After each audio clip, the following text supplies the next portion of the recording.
Hey everyone. Um, this is going to have a little bit of a bleed over to the Life Hack and Stuff podcast.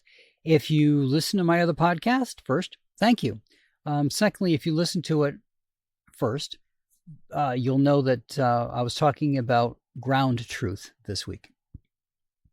Now, ground truth is an incident has occurred, and you have the capability of relaying information about what's happening on the ground right there, if it's happening around you.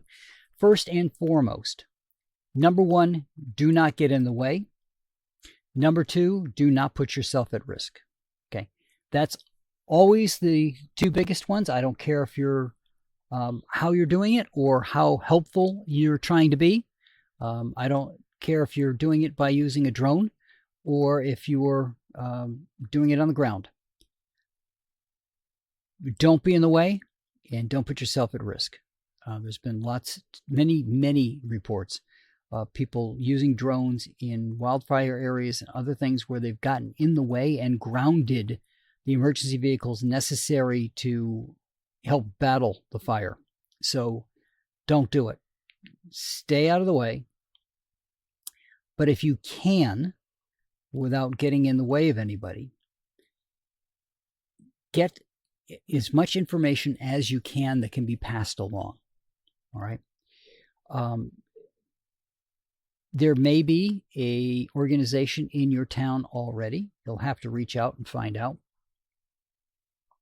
If you've got a ham radio club in the area, reach out to that. If you have any ARES members in the area, reach out to them. If you're not sure about either of those, the ARRL, Alpha Romeo Romeo Lima website can give you some indications of who's around your area, especially if it's an ARES or an ARRL registered group. You'll be able to find them in your area and reach out to them. Maybe do some drills with them too, just to get used to how that's going to work. The trick, obviously, is going to be what's going to happen when the cell towers are down. All right. When the internet is down. How can you get your information to someone so that they can do something with it? And some of what you might be doing might just be archive stuff. All right. Something that they need to look at after the event. So it goes in originally as a description of what's in the picture. And the pictures get added later on in the more complete response at the end. But we as photographers have a different way of viewing things. There's things that we may catch that a standard, I won't say civilian, but a non-photographer might miss. Might be some details that we see better than other people do. From the years of us just trying to catch all the details. I mean, how many times do we get somebody in a photograph and want to make sure that the hair is just right? So we're noticing where the individual hairs are. We can see a lot of stuff. And we just need to expand that out to look at the area that you're looking around. And part of that is just getting used to whatever you've got in your area, be it a stream or a river going through or a bridge or whatever's closest to you that you can keep an eye on. Just get to know what it normally looks like so that you're not surprised by something that's always been there when you go get shots of it. We have a bridge here that had one of the struts has been rusting for years. And it doesn't look healthy, but you wouldn't know that wasn't the result of a storm or something else if you weren't familiar with the bridge. But reach out to the organizations around you if you can. See what you can do to help, right? We're not talking about much. We're talking about a little bit of time here and there just to get some ground truth, get some information that can be put together, both about what happened during the incident and possibly what happened afterwards. Because don't forget, even if we get photographs of what happened in the incident. There's always cleanup and everything else, and everything can always be done better. And the more information we have about what was done, the more we can look at it differently and see what we could do differently, do better next time. Especially if we have drones, and the drones are allowed to be flown in the area. So remember that when you're checking where it needs to fly, make sure you're checking where it can fly.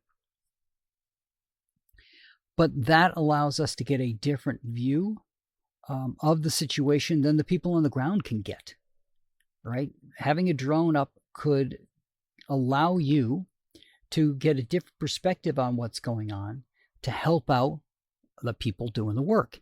So again, just like I say, the ham operators need to let the community know that they're there. You need to let the community know that you're there as well. That way, when they've got something and they're curious about something going on, maybe they'll give you a call and have you put your drone up, or have you tell them what you witnessed that they may have gotten from the other report. Maybe they want to ask you a couple more questions about what you saw, right? But again, the entire purpose here is what we can do to help keep our communities safe. And drilling is going to be an important part.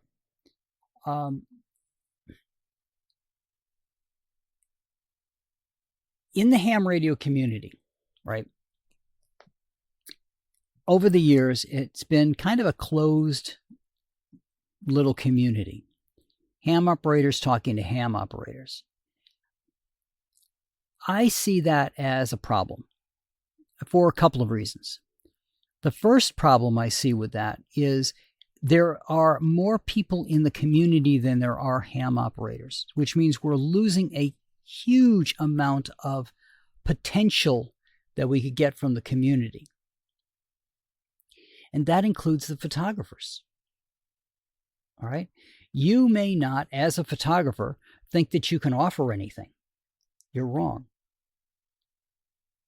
When an emergency happens, all right, and again, that bubble works both ways. Both the ham radio operators see themselves in the bubble, and the community sees a bubble around that whole function.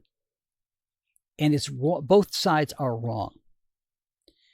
The reason they're both wrong is because there is so much more information we can get if we step outside of the bubble, and there's so much information that you guys can provide from the outside of the bubble in. So we got to pop the bubble and get communication flowing to everybody. When we do a simulated emergency training every year, and typically that's ham operators talking to ham operators. That's great. That's the bubble again. So as Vermont SEC, this year I want to include more community people in the event. Now, I don't know that I can get to it this year. And the reason I say that is just because the event's going to come up fairly soon, and I can't reach out to all the communities myself. So I don't know how many people we're going to be able to pull into this. We might do okay on that. But again, I don't know how many photographers we're going to be able to get and things like that. So we got to see what we can do. I'm aiming that hopefully if we get the first round together this year with whatever we can throw together this year and get those tests and trainings done, then maybe next year we can expand it. I would like to see ARES expanded, at least the emergency communications piece expanded beyond just ham radio operators. I would like to see more community input from both just people who are there and can tell us what the conditions are, and people who can provide us good photographs, good visual archive material as to what happened so that we can make it better the next time. The weather's getting crazier and crazier, as everybody knows. We have days, it seems like, of more rain and days of more heat. And both of those are going to combine and cause changes to the environment. If you are familiar with what happens when ground dries out, when the ground dries, it doesn't dry uniformly down. Okay. The top layers start to dry up, and then that seems to drier and drier and drier as it goes down. It works its way down, but you've still got that moist layer underneath. So when rain occurs, what can happen is it can wash away that dry layer at the top. It makes it much more pliable, much more fluid, that it can just grab that dried topsoil and just flush it down a hill, which means more landslides. Landslides mean more road closures. More road closures mean that people can be isolated from the rest of the community. That isolation can mean food deliveries, can mean medicine deliveries, and it can mean getting ambulances in and out when there's an emergency. In order to keep the community safe, the community has to have a way of communicating out that they've got a problem. If the cell towers are up, that's one way to do it. But where are the cell towers? Possibly in the path of that mudslide. So we have to make sure that we have enough around to handle that. And if, as a photographer, if you can get a shot of it going down from a safe distance, obviously, we do have zoom lenses after all, then the people that would be responsible for trying to ensure that doesn't happen again can have even more information about what went on. They would have an actual video or photographic evidence of what happened, so they can try to figure out what they can do to cut down on that happening again. The weather's going to keep getting the way the weather's going to get. And that's going to create more and more issues that we haven't had to deal with before. But if an engineer can look at it and maybe come up with a way to slow it down, redirect it. I don't know if you guys have seen metal roofs that have these little fins on it. The fins are on the metal roof because a metal roof, it can be a very dangerous roofing material if you're underneath it and the snow comes off or the ice. So those little fins are there to prevent the snow from just sliding off the roof, right? It's a double-edged sword because you're keeping the moisture on a metal roof, but at the same time, it's better than having the ice just slide off the roof and slam into somebody or into a car or something else. So by having those little fins in there, it can help slow it down. Don't know that it works on a landslide. I'm not making any kind of pitch for that at all. I'm just using that as an analogy for possibly an engineer being able to see what happened because you were able to capture it for them and work out what they can do differently on that hill. Maybe it's nothing that can cut down the amount of damage. And maybe they can't do anything with the hill itself, but maybe they can do something with the road. What can they do to try to prevent that community from getting cut off next time? By having ground truth, by having the eyes on the ground, either during the time or shortly thereafter, so that you can capture what happened, what the aftermath was, they can then try to figure out what they can do. And remember, the first thing that is going to happen for those communities is not going to be a bunch of engineers spending a week going around seeing what they can do. It's going to be them trying to clear that roadway as quickly as possible to get that community out of isolation. So there's a lot of things that could get missed because they have to work quickly. And by you having all this photographic or videographic evidence of what happened, they can then do whatever they need to do and get it done quickly to get to that community.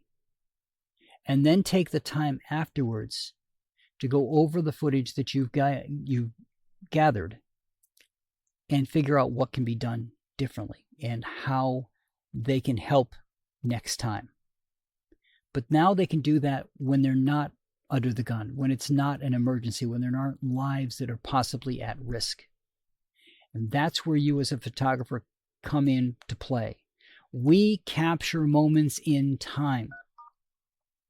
The moments in time around an incident, like a mudslide, are important to capture. Again, don't get in the way. Don't put yourself at risk. But they're important to capture so that the people that can do something about it can see what happened, see how it happened, and help them figure out how to take care of it for next time. That's what I got for you guys this week, and I will talk to you all next week.